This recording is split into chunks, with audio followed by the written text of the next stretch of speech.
In the Water Research Center at the Tel Aviv University. I'm the Vice Director, and I'd like to talk about water technologies. So we all know about the importance of water. We know that life on Earth is impossible without water, and that about 70% of our body consists of water.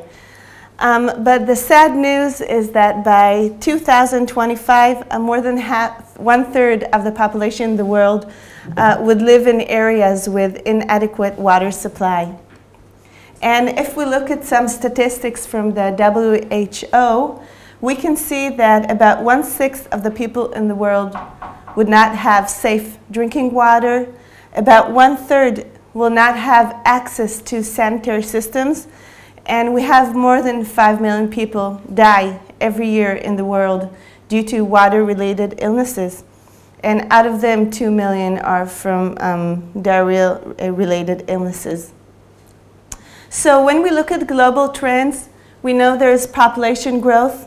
We know there are issues with uneven distribution of our water sources.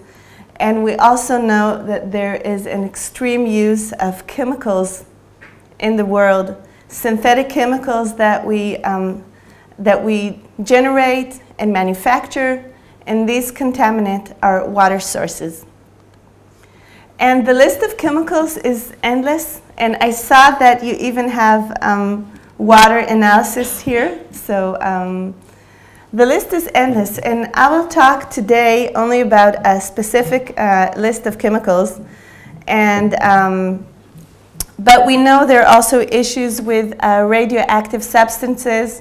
We have issues of inorganic chemicals due to the use of nutrients. We have issues of sewage contaminating our water. We have also thermal pollution from power plants, also disease-related agents, and organic compounds. Basically, in order to apply a sustainable way of thinking, even as engineers, and I assume most of you are engineers, all of you, none of you? You're not engineers? Okay. So my talk will be very engineering-oriented, but anyway, in order to think of water in a sustainable manner, we need to use all our water resources, not for only our generation, but we need to think about the future generation. And we need to conserve water. And I think Israel is an expert in water conservation and technologies to help in water conservation. But we also need to reuse our water. And actually, water reuse is one of the possible ways to sustainably use our water sources. And basically, water reuse is taking wastewater, purifying it so it can be used for other purposes than drinking water. So also in Israel, we don't reuse water for drinking.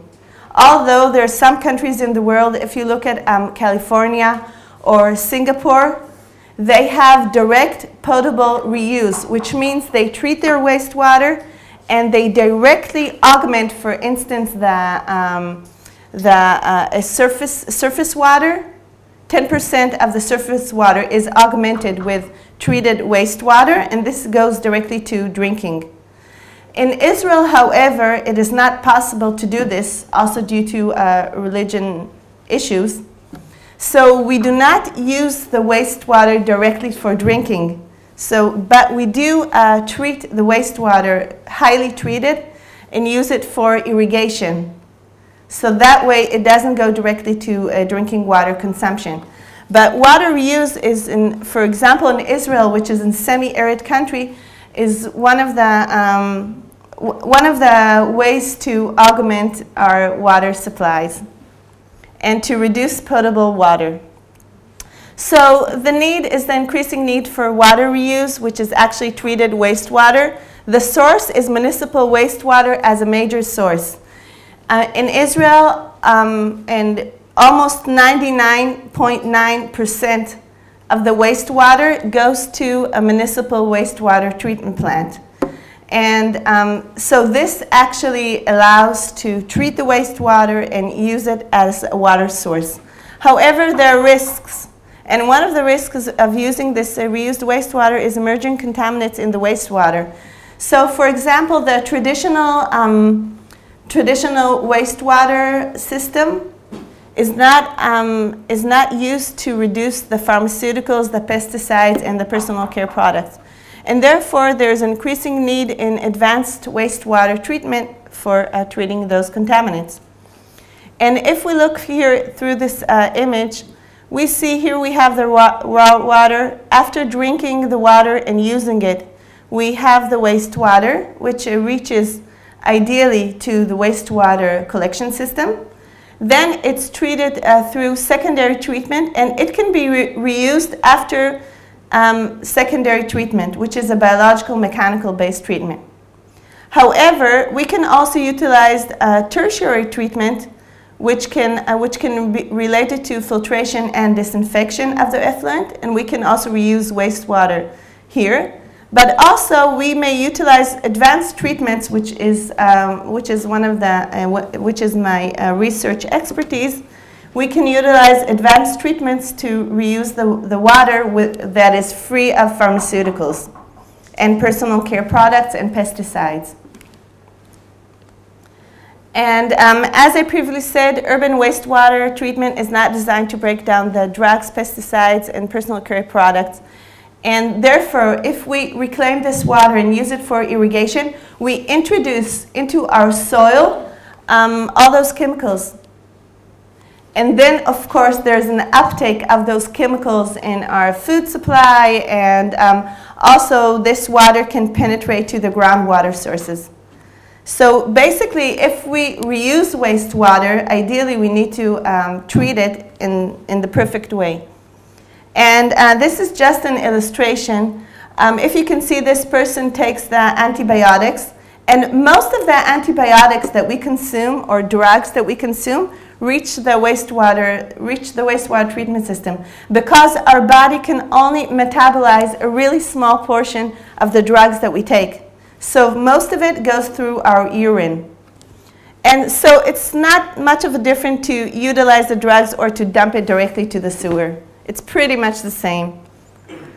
And if we look at the world, okay, because in some places in the world, these contaminants are regulated. And actually, there's only one country in the world that currently regulates those chemicals, because it's very expensive to treat them. And this is Switzerland. So basically, what Switzerland did is that it regulated the pharmaceuticals. And 100 out of 700 wastewater treatment plants must be equipped with ozone or powdered activated carbon absorption in the next 20 years. So, and this is in order to treat those pesticides and pharmaceuticals. Also, they regulate the polluter pay principle. And this, if we have big pharmaceutical companies that are very rich, right? They have a lot of money, but but their wastewater is heavily loaded with the drugs. And this wastewater directly goes to the environment. So this is, of course, not fair. And they implemented the polluter pays principle, which if you pollute, you need to pay, especially if you're a rich company. And this is actually happening in all the world. The pharmaceutical companies, they have this money, but they don't pay the cost of contaminating the environment with all those drugs. And also, Switzerland, they set a list of indicator compounds. It's not possible to regulate million synthetic organic compounds that are manufactured. Okay, just think of the amount of organic compounds that are manufactured every day. We cannot regulate all of them. It's impossible. So similarly to disinfection, where we measure the coliforms and the E. coli or the fecal coliforms, also with the micropollutants. So they decided, okay, let's have a list of pollutants that we will regulate. And if we have 80% reduction of these pollutants in our wastewater treatment plant, then we're okay. So basically, the compounds that they regulated are sulfamethoxazole, which is an antibiotic, diclofenac, which is a painkiller, herbicides, corrosion inhibitors, and anti-epileptic drugs.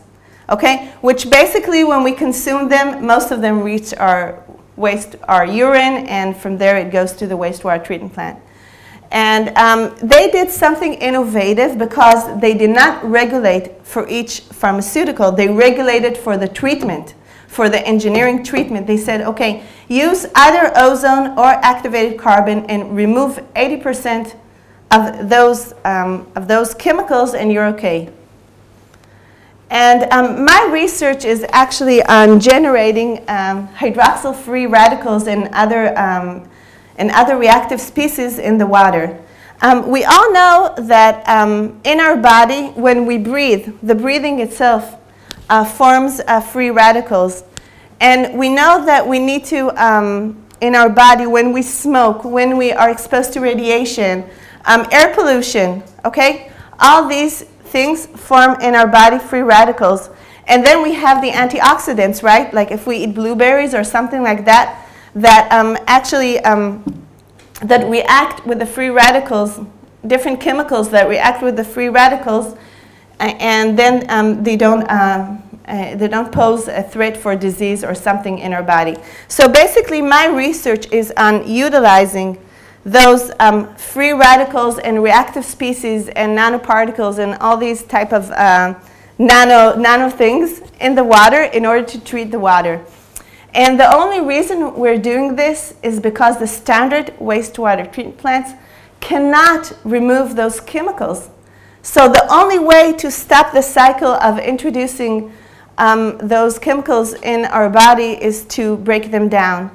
I just want to tell you that, for example, pesticides can harm our body. And it was shown that children that are near places which they are exposed to pesticides, they have impairment in their, the way they write, and they can have mental issues. So basically, exposure to a mix of chemicals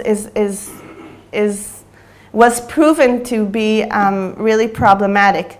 And I know when there's an issue of water, and when you don't have water to drink, you can't think about those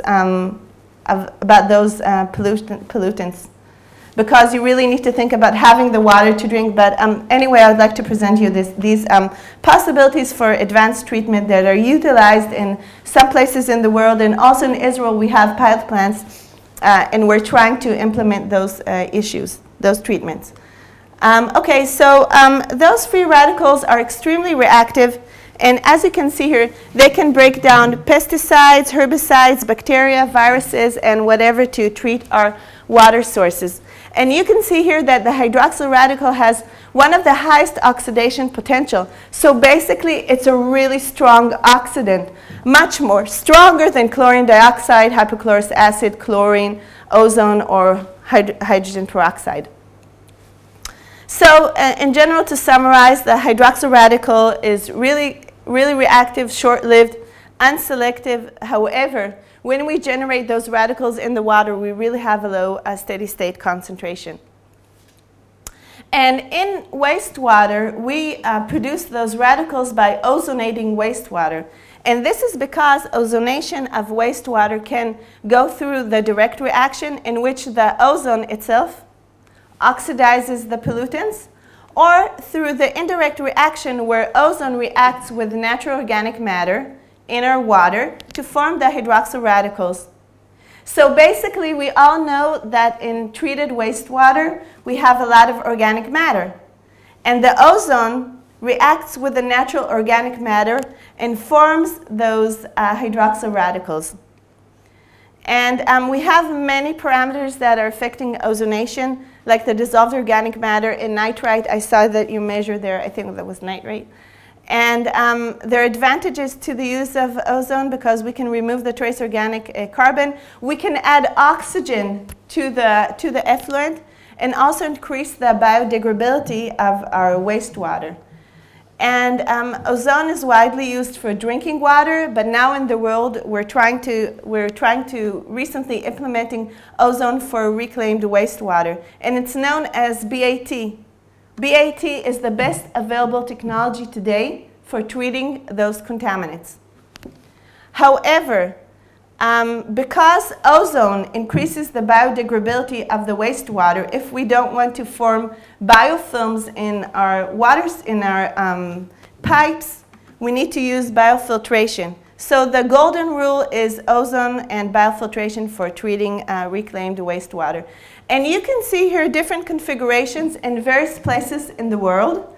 Most of them are in the USA and Europe, okay, which they use ozone, and after that a biological treatment that polishes what the ozone did. So the ozone breaks down the organic contaminants to smaller units, and the ozone can polish it.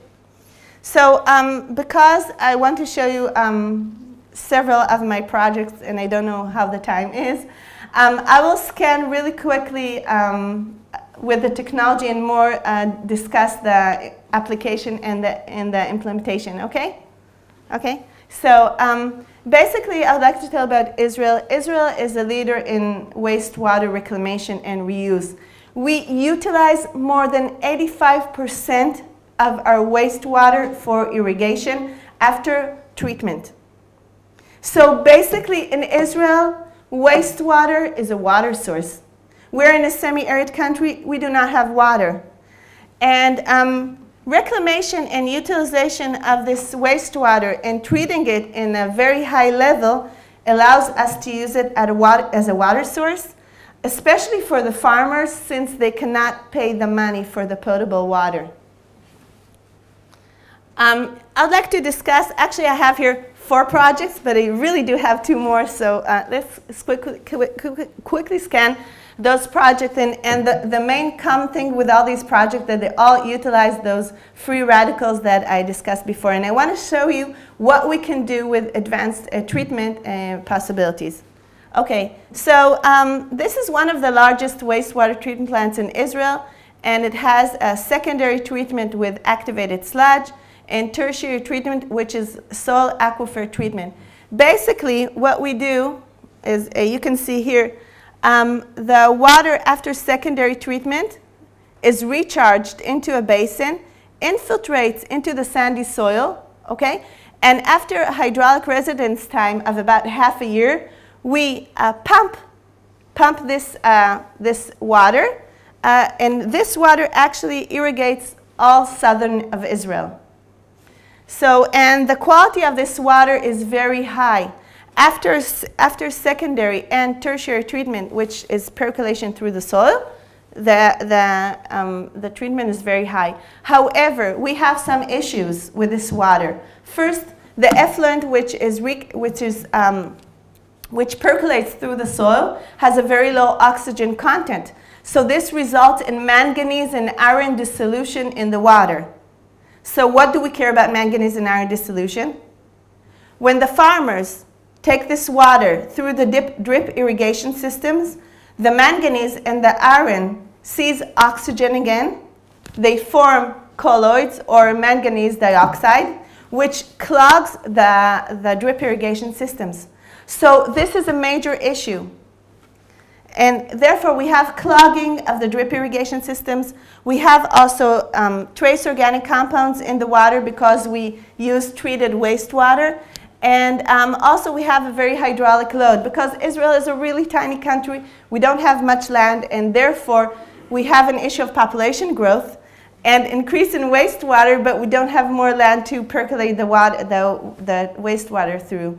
So if we can improve the treatment by technology, and I just want to show you here, if we can reduce the residence time from half a year, let's say to 1 month, we can have on the same land more treated tertiary wastewater. So this was our goal in the project that that was granted through a German-Israeli grant, and I was the leading researcher from Israel. And basically, pharmaceuticals is a problem occurring throughout the world. It's not related to Israel. My colleague, Professor Avisar, also we worked together on this project, but he was not able to get today here. And we found a list of pharmaceuticals in our wastewater. And basically what we did, we took the secondary effluent through biofiltration, ozonation, and then short soil aquifer treatment. So basically, by pre-treating the secondary effluent with these treatments, we were able to shorten the aquifer treatment to 1 month and receive the same quality of water. And we did this by biofiltration. It's just a simple granular filtration. We added coagulation and flocculation, but we also added another thing, which is hydrogen peroxide. The hydrogen peroxide actually allows us to provide available oxygen to the biofilms in the biofilter. And this way we were able also to remove ammonia, because one of the problems with the wastewater in Israel that we have it's very hot in Israel, and we have a very high ammonia concentration in the wastewater. Then we ozonated the wastewater, and we percolated the ozonated wastewater, which we had a very high oxygen content, into the soil. And just to make the story short, and we were able to remove the DOC, we were able to remove the UV absorbance of the water, and we were able to remove the manganese concentration in the treated wastewater to a level that does not clog the drip irrigation systems. And also we were able to remove the micropollutants. OW is the observation well, is the last treatment. However, when we oxidize water to remove micropollutants, we need to be careful that we don't form another monster, because we do not oxidize the organic compounds to CO2 in water. And so what we did, we also studied the byproducts. And if we look at this compound, venlafaxine, I don't know if you know about this, but this is an antidepressant. It's one of the most prescribed antidepressant in the world. And actually it's called Effexor or Trivilo, okay?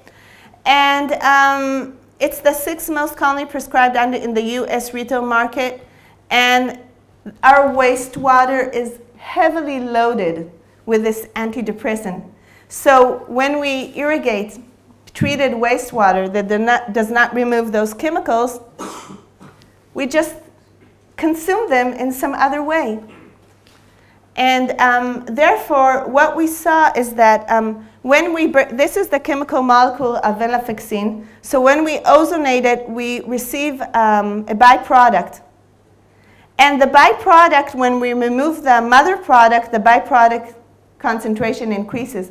So what we found is that we need to increase the ozone concentration also to remove the byproducts. So when we study the breakdown of chemicals, we need to also study the byproducts of the process. Because, you know, in environmental research and technology, nothing is perfect. Every time you do something, you have residuals. And if you don't manage and treat the residuals, then you didn't look at the whole picture. And as environmental researchers, I think we need to widen our, the way we think and look at things. Okay. So what we have achieved removal of the organic compound, improved the removal of the trace organic compounds, and efficiently prevented manganese dissolution. Okay, so how much time do I have left? I want to show you a few more projects. You can take another 10 minutes. Okay, so I'm known to talk really quickly. So I have 5 projects in 10 minutes, which is 2 minutes per project, right? Yes, okay. So I'd like to talk about another pilot that we have. Hospitals. Hospitals have wastewater, and their wastewater is not regulated in anywhere in the world. Actually, the wastewater from the hospital directly flows to the domestic wastewater treatment plants. And of course there's a problems, because we know in wastewater, in hospital, people get really difficult chemicals.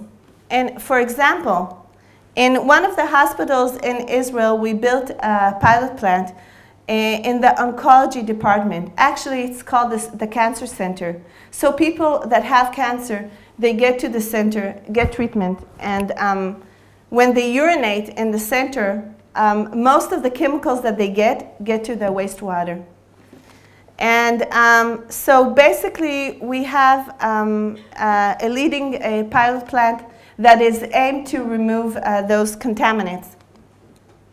And what we're doing is that today we're mostly thinking about treatment in the source. Okay? So if these contaminants reach the domestic wastewater treatment plant, it's too difficult to treat a huge volume of wastewater. So if we treat specific sources, it's much more simple. But we're not interested in the cooking and drinking water. We're not interested in the personal washing water. We're only interested in the wastewater that comes from the cancer center. And we're also interested in other centers like the radiology, that you get all the iodinated contrast media chemicals. So basically, we took only the wastewater that we're interested in and treated through a membrane bioreactor followed by ozonation. And this is the images of our pilot, okay? So, and it's in the hospital in Israel. And actually, it took us 2 years to have permission from the hospital to put this pilot in the hospital. They didn't want, our university really got tough on this. They said, okay, let's have it work. So even as a scientist, we tried to implement this project for 7 years. But no hospital agreed. They all said, no, no, no, no, no. We don't want research. We don't want that our wastewater quality will be exposed. But this hospital stood up for this issue, and bravely they agreed that we will implement our treatment there. And also, one of the issues that we were not, we stood up was to not to hide the results. So what we'll see, we'll talk about it, definitely. And this issue is a worldwide issue. And the only way to stop chemotherapy drugs and other iodinated contrast media or other drugs reaching the environment is by treating it in the source. So this is our goal. I'll very talk about solar disinfection. We're also doing work on solar disinfection because in Israel we have a lot of sun. But the sun itself is not strong enough to break down the chemicals and disinfect viruses in the water. So therefore, this is a project, a big European Union project that we work together, which we actually coat ceramic membranes with a photocatalyst in order, again, to form those hydroxyl radicals that can break down the micropollutants and inactivate the microorganisms. And this surface can also be an anti-biofouling surface. So I don't have time to discuss results, but I'll go to the next project. And this is a pilot system which we implemented to that the ceramic membranes were coated with a doped titanium dioxide coating, and which utilizes also the visible portion of the sun. And this is very important to utilize also the visible portion of the sun in order to treat the wastewater. This system was situated in Jordan, and we had one in Africa also as well. And this is the pilot system. This was in Jordan. And really quickly, I would like to talk about also utilizing those free radicals in order to form bioethanol. As we all know today, there's an issue of food versus fuel. So countries utilize corn and starch and sugar cane and beet in order to form bioethanol, which is actually ethanol. And the issue is that we have an equation that we want to break. We don't want to use food to make fuel. We want to use waste to make fuel. And our research was granted by two grants, is actually on using agriculture waste, which we anyway have, in order to form fuels. And so we're now in almost the third year of the project. And just to make things short, we're ozonating the agriculture waste or paper mill waste or municipal trim waste or olive oil mill waste. And this is because in Israel we're a Mediterranean country and we have a lot of waste from olive oils in order to form the bioethanol. We have a lot of obstacles to go through. But this is also another research that we're doing. And just really quickly, we're also working on biosensors, which are microbes that, that illuminate light upon a reaction to some signal. And we're working on biosensor development in water disinfection.